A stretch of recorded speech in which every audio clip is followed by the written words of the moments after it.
नमस्कार, good morning, सबको जोहार। आप देख रहे हैं बिहाने खबर। झारखंड की तमाम खबरों के साथ हाजिर हूं मैं। मास्क न पहनने पर 1 लाख के जुर्माने के आदेश को सरकार ने लिया वापस। बाद में दोबारा तय की जाएंगी जुर्माने की राशि। झारखंड संक्रामक रोग अध्यादेश 2020 के अंतर्गत कोरोना काल में मास्क न पहनने पर 1 लाख के जुर्माने के आदेश को सरकार ने कड़ी आलोचना के बाद वापस ले लिया है। कोरोना रोकथाम के नाम पर 1 लाख के भारी भरकम जुर्माने से पीछे हटते हुए सरकार ने शुक्रवार को कहा कि दंड की राशि अभी तय नहीं है। झारखंड के स्वास्थ्य सचिव डॉक्टर नितिन मदन कुलकर्णी की ओर से जारी प्रेस विज्ञप्ति में बताया गया है कि आगे रेगुलेशन जारी कर नियम के उल्लंघन के हिसाब से दंड की राशि तय की जाएगी। स्वास्थ्य, चिकित्सा, शिक्षा एवं परिवार कल्याण विभाग की ओर से राज्य के संबंध संक्रामक रोग अध्यादेश 2020 का जिक्र करते हुए कहा गया है कि आम लोगों में जुर्माने को लेकर फैली भ्रांतियां सही नहीं है। यह कोरोना वायरस के रोकथाम के लिए फौरी तौर पर किया गया एक उपाय था और जुर्माने की राशि अभी तय नहीं की गई है। झारखंड में स्कूलों को खोलने को लेकर सरकार ने अभिभावकों से मांगे फीडबैक। स्कूल खोलने चाहिए या नहीं, अभिभावक बताएं सरकार को। जी हां, झारखंड के स्कूली साक्षरता विभाग ने बाकायदा एक ऑनलाइन फीडबैक फॉर्म जारी किया है और स्कूलों को खोलने के संबंध में राज्य के स्कूली बच्चों के गार्जियनों से राय मांगी है कि क्या झारखंड में स्कूलों को अब खोल देना चाहिए। इसी फीडबैक के आधार पर सरकार निर्णय लेगी कि स्कूलों को अभी खोला जाएगा या नहीं। इसके लिए झारखंड शिक्षा परियोजना परिषद ने स्कूली शिक्षा और साक्षरता विभाग और जेईपीसी के वेबसाइट पर ऑनलाइन फीडबैक फॉर्म अपलोड कर दिया है। दोनों ही वेबसाइट पर लिंक दे दिया गया है, जिस पर क्लिक करने से ऑनलाइन फॉर्म खुल जाएगा और अभिभावक उसे भर सकेंगे। सरकारी और निजी स्कूलों के शिक्षकों को भी व्हाट्सएप के जरिए यह लिंक दे दिया जा रहा है। 2 लाख की नामी महिला नक्सली एरिया कमांडर को गिरिडीह पुलिस ने किया गिरफ्तार। हत्या और हिंसा के दर्जनों वारदातों में पुलिस को थी इस मोस्ट वांटेड महिला नक्सली की तलाश। जी हां, गिरिडीह जिले के खुखरा थाना क्षेत्र के गम्हरा गांव के जंगल से पुलिस और सीआरपीएफ की संयुक्त कार्रवाई में भाकपा माओवादी नक्सली संगठन के एरिया कमांडर को गिरफ्तार किया गया है। गिरफ्तार महिला नक्सली पर झारखंड सरकार ने 2 लाख रुपए का इनाम रखा था। महिला नक्सली विस्फोट कर 5 लोगों की हत्या करने, मुखबिरों की हत्या, मुठभेड़ और आगजनी सहित कई मामलों में शामिल रही हैं। इस महिला नक्सली के खिलाफ बोकारो में 9 और गिरिडीह के अलग अलग थाने में 4 मामले दर्ज हैं। शुक्रवार को गिरिडीह के एसपी अमित रेणु ने प्रेस कॉन्फ्रेंस कर इसकी जानकारी दी। एसपी अमित रेणु ने बताया कि गुरुवार को सूचना मिली थी कि भाकपा माओवादी संगठन के एरिया कमांडर सुनीता उर्फ कौशल्या उर्फ रमा खुखरा थाना क्षेत्र के गम्हरा गांव के जंगली क्षेत्र में कुछ भाकपा माओवादी नक्सलियों के साथ बैठक कर किसी बड़ी घटना को अंजाम देने की तैयारी में है। सूचना के बाद सीआरपीएफ और जिला पुलिस के संयुक्त टीम का गठन कर विशेष सर्च अभियान चलाया गया। सर्च अभियान के दौरान गम्हरा गांव के पास जंगल में पहुंचने पर एक महिला संदिग्ध अवस्था में देखी गई। जब उसे ऑपरेशन टीम के द्वारा रुकने का इशारा किया गया तो अपनी तरफ पुलिस टीम को आते देख भागने लगी। इसी दौरान सर्च टीम के साथ मौजूद महिला सुरक्षा कर्मियों ने उसे पकड़ लिया। पकड़ी गई महिला से पूछताछ के क्रम में पता चला कि वो एक नक्सली है। पकड़ी गई महिला नक्सली बोकारो के चतुरोपट्टी थाना क्षेत्र के चेते खरना गाँव की रहने वाली है। पूछताछ के दौरान उसने बताया कि वह भाकपा माओवादी नक्सली संगठन में एरिया कमांडर है और संतोष महतो उर्फ संजय महतो उर्फ वासुदेव की पत्नी है। उसने बताया कि वह साल 2000 से ही नक्सली गतिविधियों में सक्रिय है और पहले गिरफ्तार सक्रिय नक्सली नवीन मांझी दस्ते की प्रमुख सदस्य रह चुकी है। नक्सली नवीन मांझी की गिरफ्तारी के बाद संतोष महतो उर्फ संजय महतो को टीम में शामिल किया गया था।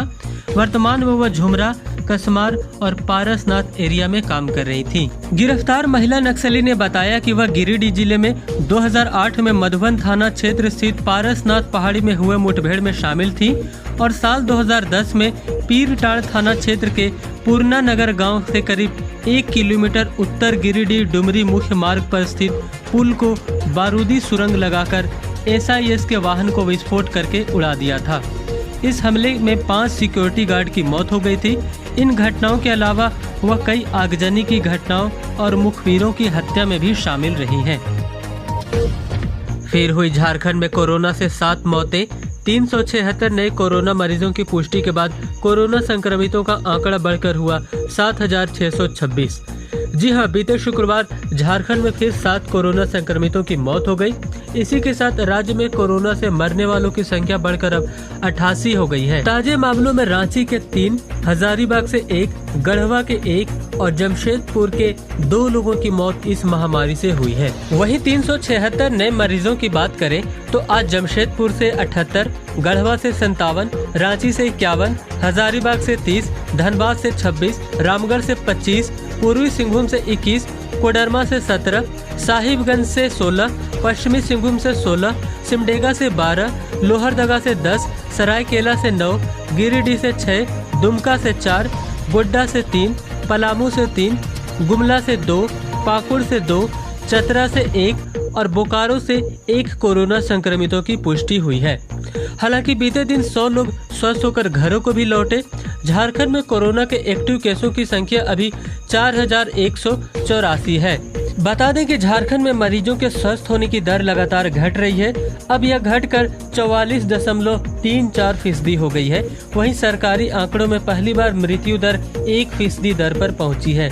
हालांकि वास्तव में यह दर 1.16% हो गई है। ताजे आंकड़ों पर गौर करें तो अब 13 दिनों में ही मरीजों की संख्या दोगुनी हो जा रही है। झारखंड में बढ़ते कोरोना संक्रमण को लेकर हाईकोर्ट ने भी जताई चिंता। कोर्ट ने कहा, ऐसा प्रतीत होता है इस महामारी से निपटने के लिए सरकार ने सही तैयारी नहीं की है। हर जगह अव्यवस्था का माहौल है। जी हां, राज्य में कोरोना के बढ़ते संक्रमण और इससे निपटने के इंतजाम पुख्ता नहीं होने पर हाईकोर्ट ने भी चिंता जताई है। शुक्रवार को कोरोना से निपटने के लिए दायर जनहित याचिका की सुनवाई के दौरान सूचीबद्ध नहीं होने के बावजूद चीफ जस्टिस ने महाधिवक्ता को विशेष तौर पर वर्तमान हालात की जानकारी दी। Chief justice doctor Ravi Ranjan और जस्टिस सुजीत नारायण प्रसाद की अदालत ने महाधिवक्ता से कहा कि हालात से लगता है सरकार इस महामारी से निपटने की तैयारी सही तरीके से नहीं कर सकी है। कोर्ट ने कहा कि हर ओर अव्यवस्था का माहौल है। ट्रूनेट मशीन से 4 घंटे में जांच रिपोर्ट देने का दावा किया गया था, पर हकीकत यह है कि 30 घंटे के बाद ही रिपोर्ट मिल रही है। सैंपल देने के बाद लोग घूम रहे हैं, यह डराने वाली स्थिति है।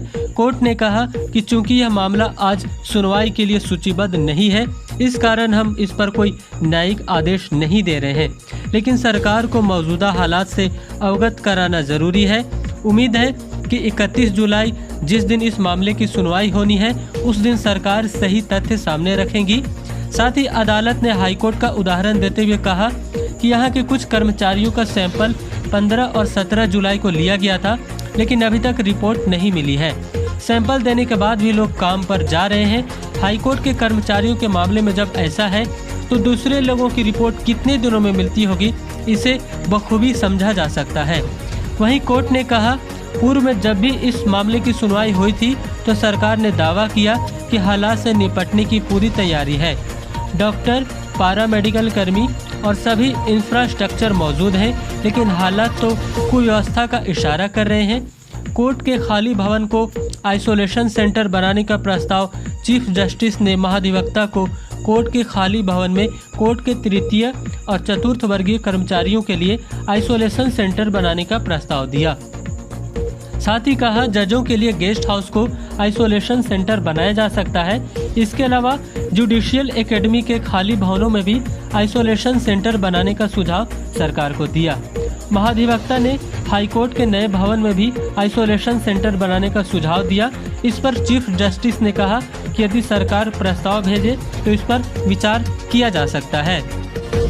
दुमका पुलिस की बड़ी कामयाबी, मनियाचुआ के जंगलों में नक्सलियों द्वारा छुपाए गए भारी मात्रा में हुई हथियारों की बरामदगी। दुमका पुलिस ने मनियाचुआ गांव के जंगलों में छापेमारी के क्रम में भारी मात्रा में हथियार बरामद किए हैं।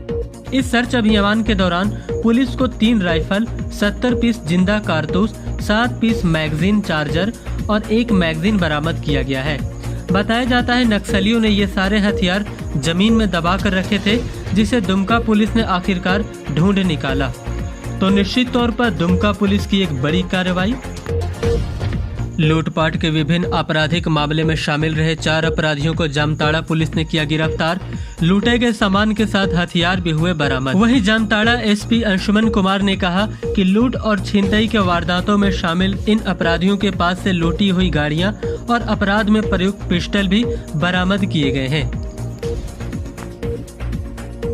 बहुत ही अच्छा काम किया है और न सिर्फ इन 4 लोगों को पकड़ा है बल्कि उनके साथ 3 लूटी हुई गाड़ियां, जो डिलीवरी बॉय से जो छिनतई की वो सारा सामान, ये सारा भी उन्होंने रिकवर किया है और एक पिस्टल 5 गोलियों के साथ भी रिकवर हुआ है। राज्यपाल और कुलाधिपति द्रौपदी मुर्मू ने झारखंड के तमाम विश्वविद्यालय के कुलपतियों के साथ की वीडियो कॉन्फ्रेंसिंग। परीक्षाओं और शैक्षणिक गतिविधियों की जानकारी लेने के साथ राज्यपाल ने कुलपतियों को दी जरूरी हिदायतें। राज्यपाल द्रौपदी मुर्मू ने कहा कि कोरोना काल में देश कठिन चुनौती का सामना कर रहा है। इस महामारी के कारण आज शैक्षणिक संस्थान बंद हैं। ई लर्निंग के माध्यम से विद्यार्थियों को शिक्षा देना सुखद पहलू है। विडंबना यह भी है कि झारखंड में यह उतना सार्थक नहीं हो पाया है। हमारे बहुत से विद्यार्थी पिछड़े और सुदूरवर्ती इलाकों में रहते हैं, जहां वे इन सुविधाओं से वंचित हो जाते हैं। इसलिए सुदूरवर्ती क्षेत्रों में रहने वाले विद्यार्थियों पर विशेष ध्यान देने की जरूरत है। राज्यपाल वीडियो कॉन्फ्रेंसिंग के माध्यम से सरकार के सभी विश्वविद्यालयों और शैक्षणिक प्रशासनिक कार्यों की जानकारी ले रही थी।